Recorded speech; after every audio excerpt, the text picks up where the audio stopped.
Welcome to This Explainer. Today, we're taking a pretty incredible journey through the very foundation of our modern digital world. We'll be transforming some raw source material into a clear, structured explainer to, well, completely demystify data science. We're going to trace its really fascinating historical roots all the way up to its absolutely critical role in modern artificial intelligence. So we're taking what can sometimes feel like a dense, heavy textbook subject and breaking it down into something accessible, logical, and, honestly, deeply fascinating. Here's a surprising question for you to start things off. When did data science actually begin? Now, most people immediately think of the early 2000s, right? You picture massive server farms and slick tech startups. But human beings have actually been compiling and recording data since the Stone Age. Early humans carved petroglyphs into rocks to track animal behaviors. The ancient Egyptians literally invented papyrus specifically to journal their data, like logging bulk inventories and financial transactions. All of this proves that collecting and analyzing data isn't just some modern tech trend, it's a fundamental human endeavor, and we've been doing it since the absolute dawn of civilization. Okay, let's dive into this. Here is the logical journey we'll take today. First, the building blocks of data. Then, formatting the chaos.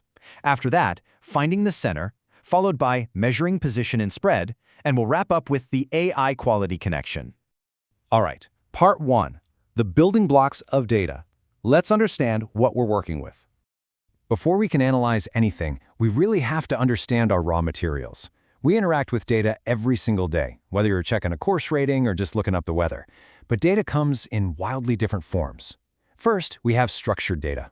Think of this as a neat, highly organized table. It's got clearly defined rows representing unique entities and columns representing specific attributes or features. Super tidy. But then we have unstructured data. This is the chaotic sea of text and media we're all drowning in today. We're talking millions of tweets, TikTok videos, and Amazon reviews. It doesn't have a fixed schema or a predefined model. It's wild, it's messy, and quite frankly, it makes up the vast majority of data out there in the world right now. Moving right along to Section 2, formatting the chaos. This is where we structure things. So, how exactly do we take all of that messy information and structure it so a computer can actually read it and analyze it? Well, this is where standard data formats come into play. And this brilliantly illustrates our first format, CSV, which stands for comma-separated values. It's really just a simple, plain text file that stores each item of a dataset on a single line. And the different attributes, they were literally just separated by commas. That's it. It's incredibly simple, highly intuitive, and it can be easily opened by spreadsheet software like Excel to instantly create a nice, neat tabular layout. Next up, we have JSON, or JavaScript Object Notation. Now, this uses standard JavaScript object syntax where fields are organized into what we call key-value pairs, separated by colons. So the key tells you the attribute, like semester, and the value tells you the data, like fall 2020. Because it's so lightweight and easy to parse, JSON is the absolute perfect format for exchanging data back and forth between a web user and a server. And our third major format is XML, or Extensible Markup Language. XML uses pairs of angle bracket tags to structure data. It's kind of like having a starting semester tag and a closing semester tag. This creates wonderfully nested, hierarchical data structures. Now, it's a bit more verbose than CSV or JSON, but it is incredibly powerful. We commonly use XML for highly complex datasets or to attach metadata to images. Think of annotating exactly where a traffic light is inside a photograph, so you can feed it into a self-driving car database. Let's move to Section 3, finding the center. Time to talk about measures of center. Now that our chaotic data is properly formatted, we need to analyze it using statistics. The very first thing we usually want to figure out is the central tendency. Basically, what does the typical representation of our dataset actually look like? The most famous measure of center is the mean. This is just your standard arithmetic average. You calculate it by adding up all the values of your items and then dividing by the total number of items. It's the most commonly used measure by far, whether you're applying it to sample data, which is just a small practical subset, or population data, which represents the entire group you're looking at. But the mean actually has a fatal flaw. Imagine a massive outlier, $3 million. Picture a small company with 40 employees. Now, 39 of those employees make a very normal, standard salary of $40,000 a year. But the CEO? The CEO makes $3 million. That CEO is what we in data science call an outlier. It's a data point that is drastically, wildly different from the rest of the pack. So the crucial point is this. If you calculate the mean salary at that specific company, it averages out to $114,000. If you went around reporting that, you'd be painting a highly misleading picture of what the typical employee there actually earns. There's no way that's representative. And that is exactly why we use the median. The median just finds the dead center middle value of a sorted data set. So in our company example, the median salary remains a perfectly reliable anchor at $40,000. It is completely unaffected by the CEO's massive paycheck. But hey, what if you still really want to use the mean, but you know you have extreme outliers messing things up? Data scientists use a clever little technique called a trimmed mean. You sort your data, and then you intentionally delete a specified percentage, let's say 10%, from both the very top and the very bottom of the dataset. You literally just lop off the extremes. Then you calculate the normal average of whatever is left sitting in the middle. It's a fantastic way to mitigate the distortion caused by those wild outliers. Our final measure of center is the mode. This one simply identifies the specific data value that occurs with the greatest frequency.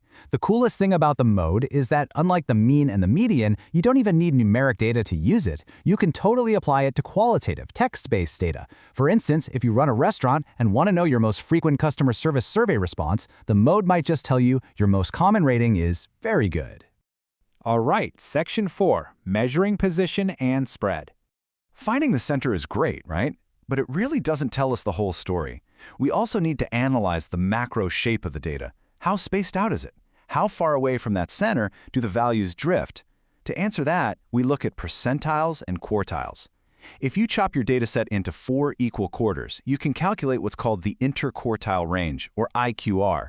You do this by simply subtracting the 25th percentile value from the 75th percentile value.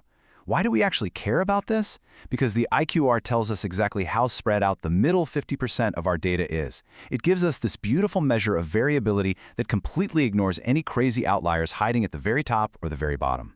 Now, when we want to look at a single specific data point and know exactly where it stands relative to absolutely everything else, we use a z-score. The z-score translates a value into the number of standard deviations it sits away from the mean. So if a data point is exactly average, its z-score is just 0. But here is the real trick for data scientists. If you calculate a z-score and get a number less than -3 or greater than +3, that is a massive red flag. It mathematically proves that point is an extreme outlier that requires some serious investigation. Now, what's really interesting about this slide is how easily we can do all of this today. I mean, we've talked about all these formulas, but modern data scientists aren't sitting around calculating this by hand.